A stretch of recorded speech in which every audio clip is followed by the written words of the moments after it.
Le secteur de la pêche à Gaza, autrefois florissant, a été anéanti par le siège sioniste. Pas seulement le siège, puisque toute embarcation de pêcheurs qui prend la mer est tout de suite ciblée par les forces de l'occupation. Privés d'aide humanitaire et affamés, les Palestiniens se retournent vers les produits de la pêche pour survivre, ce qui ne plaît pas à l'occupant qui veut réduire à néant toute possibilité de survie pour les Palestiniens. L'entité criminelle cible dans le même but les convois de l'aide humanitaire et les pêcheurs, et celui d'affamer la population de Gaza. La plupart des pêcheurs mentionnent que leurs biens, leurs bateaux ont été détruits pendant la guerre. Ils ne peuvent pas accéder à la mer.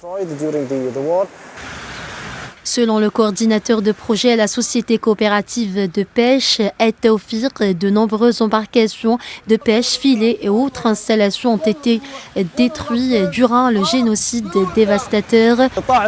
Les pêcheurs de Gaza sont censés attraper 15 à 20 tonnes de poissons par jour pendant cette saison. Cependant, ils n'en attrapent que 2 à 5 kilos par jour pour le moment. Khaled Adouane Ahmed El-Ham, un pêcheur de 35 ans de Kanounès, a déclaré que le génocide a détruit sa vie et a infligé aux pêcheurs locaux d'énormes pertes.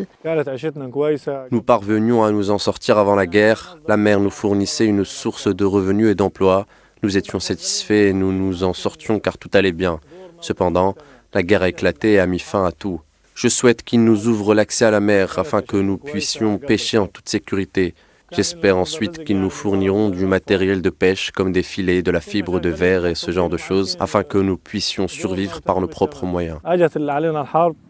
La bande de Gaza compte environ 2 millions de Palestiniens qui vivent dans des conditions très précaires en raison de l'embargo sioniste permanent imposé à l'enclave, suivi d'un siège criminel détruisant l'économie locale et affectant les moyens de subsistance de la population, imposant un chômage intenable et une pauvreté sans précédent. Comptant sur leur propre résilience, les Gazaouis font ce qu'ils peuvent pour survivre en tant que peuple par leur travail dans leur pays aujourd'hui détruit par une entité qui n'a ni foi ni loi.